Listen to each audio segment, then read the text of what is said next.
संजय बोले, हे धृतराष्ट्र। तब भगवान दया युक्त नेत्रों में आंसू भरकर व्याकुल चित्त अर्जुन से बोले, हे अर्जुन, अनर्थ के सेवन करने योग्य अपयशकारक नरक में गिरने वाला मोह इस समय तुम्हारे मन में कहां से आया? तुम कायर मत बनो, यह शोभा नहीं देता। तुम हृदय की दुर्बलता को त्याग कर युद्ध के निमित्त खड़े हो जाओ। अर्जुन ने कहा, हे भगवान, मैं रण में पूज्य भीष्म और द्रोणाचार्य के ऊपर बाण प्रहार कर कैसे युद्ध करूंगा? इस लोक में महात्मा गुरुजनों को न सताकर भीख मांग भोजन करना उत्तम है, लेकिन अर्थ की कामना के लिए तो गुरुजनों को मारकर उनके रक्त से सने भोगों को भोगूंगा। हम नहीं जानते कि युद्ध में कौन जीतेगा। यदि हम जीत भी लेंगे तो भी जिनको मारकर हम जीवित रहना नहीं चाहते, वही धृतराष्ट्र के पुत्र हमारे सामने प्रस्तुत हैं। दीनता से मेरी स्वाभाविक वृत्ति नष्ट हो गई है। धर्म के विषय में मेरा चित्त मोहित हो गया है। मैं आपसे पूछता हूं, जिससे निश्चय करके मेरा भला हो, वह मुझसे समझा कर कहिए, क्योंकि मैं आपका शिष्य हूं और आपकी शरण में हूं। अतः मुझे ज्ञान शिक्षा दीजिए। मुझे पृथ्वी का निष्कंटक राज्य मिल जाए और देवताओं का भी आधिपत्य मिल जाए, तो भी कोई ऐसा उपाय नहीं दिखता कि जो मेरी इंद्रियों को दुखाने वाले शोक को दूर करे। हे गोविंद, मैं युद्ध नहीं करूंगा। ये कहकर अर्जुन चुप हो गए। संजय बोले, हे राजन, दोनों सेनाओं के बीच में खिन्न होकर बैठे अर्जुन से भगवान ने ये वचन कहे, हे अर्जुन, जिसके लिए शोक नहीं करना चाहिए तू उसके लिए शोक करता है, और ज्ञानियों के से वचन तो कहता है, परंतु ज्ञानी लोग न मरों का सोच करते हैं न जीवितों का। यह बात असंभव है कि मैं पहले न था, तुम भी न थे, और ये राजा भी न थे, इसके बाद भी न रहेंगे। जैसे देहधारियों की इस देह का लड़कपन, जवानी, बुढ़ापा यह अवस्था होती है, वैसे ही मृत्यु के बाद दूसरी देह की भी होती है। इसीलिए ज्ञानी लोग शोक को प्राप्त नहीं होते। इंद्रियों का शब्द आदि विषयों से संजोग जाड़ा गर्मी आदि सुख दुख देने वाला है। आने जाने वाले और नाशवान जानकर इन्हें सहन कर। हे कुरुश्रेष्ठ, सुख दुख को समान मानने वाले जिन वीर पुरुषों को ये बाह्य पदार्थ क्लेश नहीं देते, वह मुक्ति पाने के अधिकारी हैं। असत का तो अस्तित्व नहीं है और सत का अभाव नहीं है। इस प्रकार दोनों को ही तत्वज्ञानी आत्माओं ने देखा है। जिसमें ये सारा संसार व्याप्त है, उसका विनाश करने में कोई समर्थ नहीं है। इस अविनाशी, अचिंत्य और नित्य जीवात्मा के ये सब शरीर नाशवान हैं। अतएव हे भारत, तुम युद्ध करो।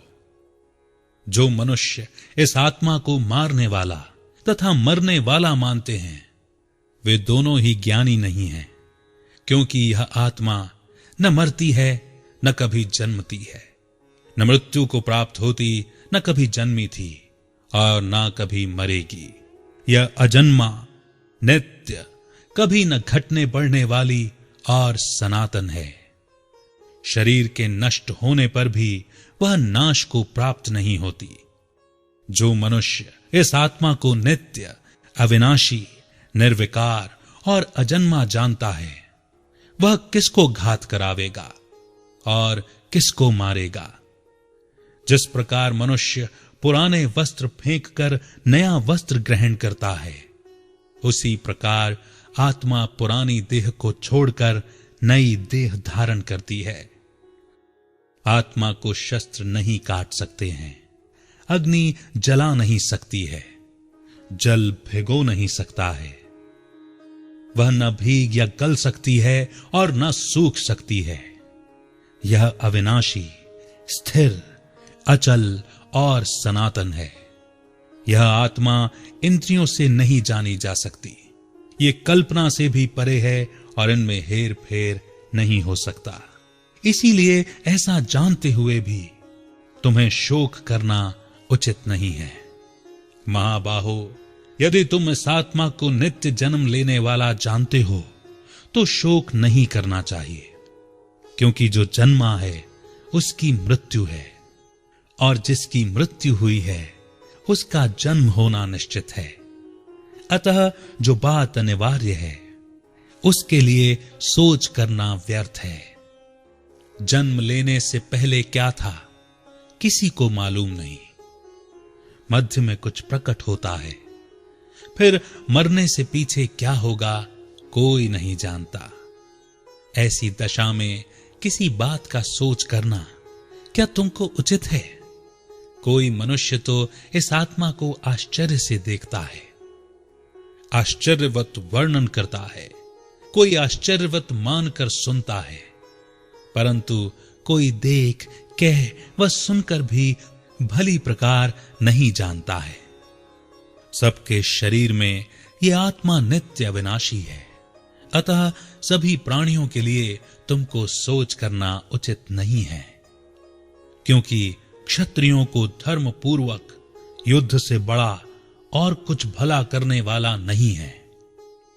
हे पार्थ, बिना इच्छा किए स्वर्ग का द्वार रूप युद्ध तुमको स्वतः प्राप्त हुआ है। ऐसा सुअवसर भाग्यवान क्षत्रिय को ही मिलता है। यदि तुम अपने धर्म के अनुसार इस संग्राम को न करोगे तो अपना धर्म और बड़ाई खो बैठोगे और पाप को प्राप्त होगे। सब लोग सदा तुम्हारी अपकीर्ति करेंगे, और प्रतिष्ठा वाले पुरुषों के लिए अपयश का होना मृत्यु से भी बढ़कर है। तब ये महारथी समझेंगे कि अर्जुन डरकर संग्राम से हट गया, और सब लोग तुम्हारे पराक्रम की निंदा करते हुए अनेक तरह के दुर्वचन कहेंगे। इससे बढ़कर दुख तुमको क्या होगा? यदि युद्ध में नष्ट हो गए तो स्वर्ग के भागी होगे, जीतने पर पृथ्वी का राज्य करोगे। इसीलिए युद्ध के निमित्त दृढ़ प्रतिज्ञ होकर खड़े हो जाओ। सुख दुख, लाभ हानि, जय पराजय, इनको सब समान समझकर युद्ध के लिए तैयार हो जाओ। ऐसा करने से तुम पाप को प्राप्त नहीं होगे। हे पार्थ, ये ज्ञान उपदेश ज्ञान योग के विषय में तुझसे कहा गया। अब निष्काम कर्म योग के विषय में सुनो। जिस ज्ञान को पाकर कर्म बंधन से तेरी मुक्ति होगी। कर्म योग मार्ग में एक बार प्रारंभ किए कर्म का नाश नहीं होता, और विघ्न पड़ने पर भी शुभ फल तथा इस कर्म का केवल प्रारंभ ही संसार के भय से छुड़ाकर पूर्ण ब्रह्म प्राप्त कराता है।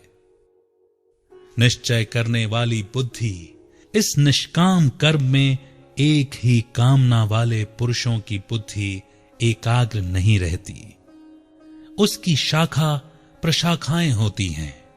ऐसी दशा में मनुष्य संदेह में रह जाता है।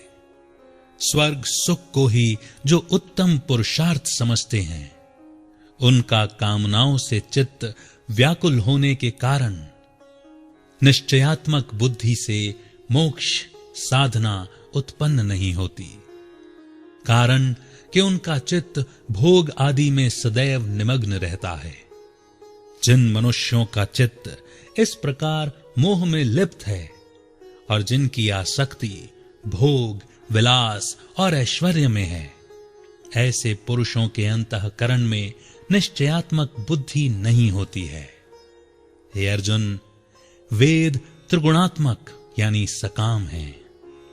तुम निष्काम हो जाओ। सुख दुख को समान जानकर नित्य क्षेम आदि स्वार्थों में न पड़कर धीरजवान और आत्मनिष्ठ हो। तुमको केवल कर्म करना चाहिए। तुम्हारे अधिकार में फल नहीं। तुम न तो फल की अभिलाषा में काम करो और ना ही निकम्मे रहो। फल की आशा त्याग कर कर्म की सफलता व असफलता को समान समझकर तुम योगस्थ होकर कर्म करो। फल की इच्छा रखने वाले निकृष्ट होते हैं।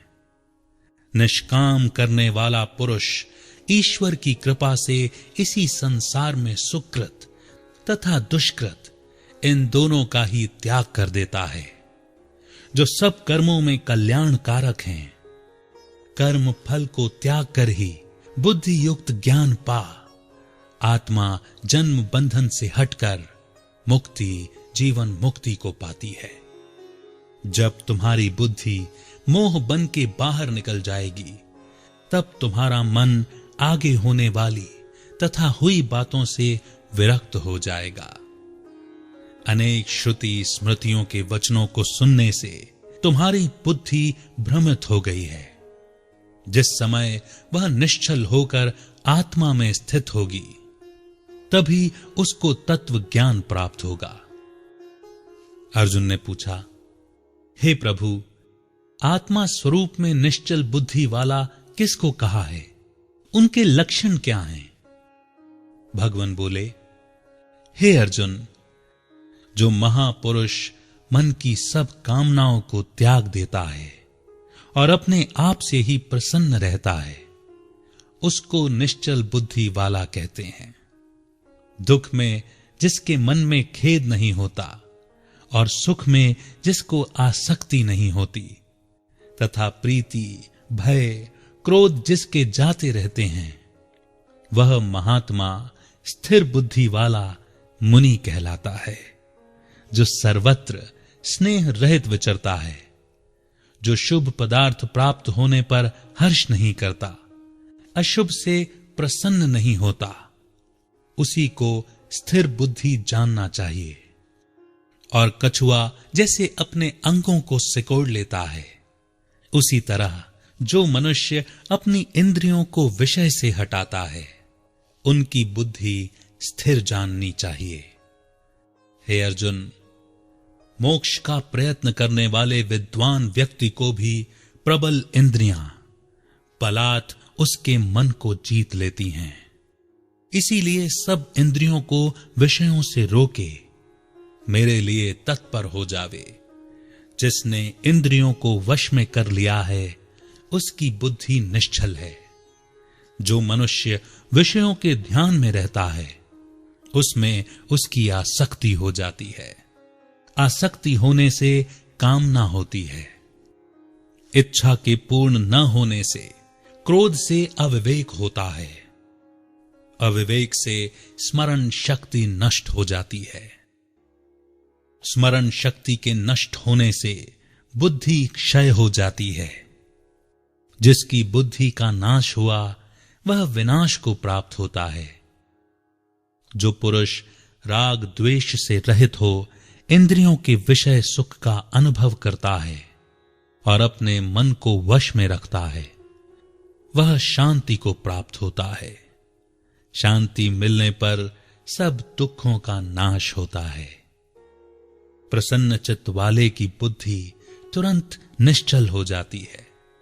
जो मनुष्यात्मा योग युक्त नहीं है, उनको निश्चल बुद्धि उत्पन्न नहीं होती।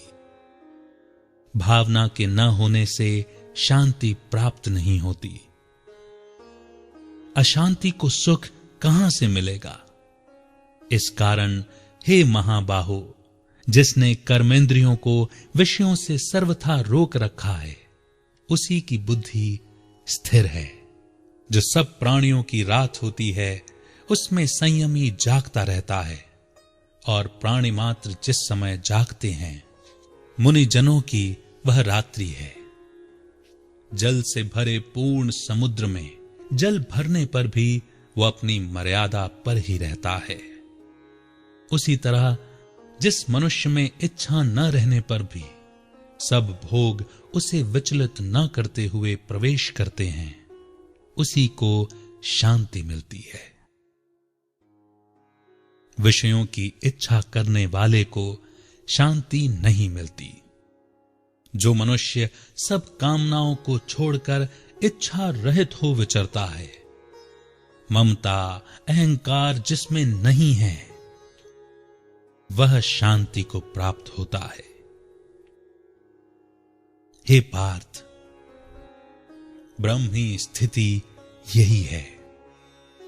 ऐसी स्थिति मिल जाने पर प्राणी फिर मोह में नहीं फंसता और अंत समय में निर्वाण ब्रह्म प्राप्त होता है।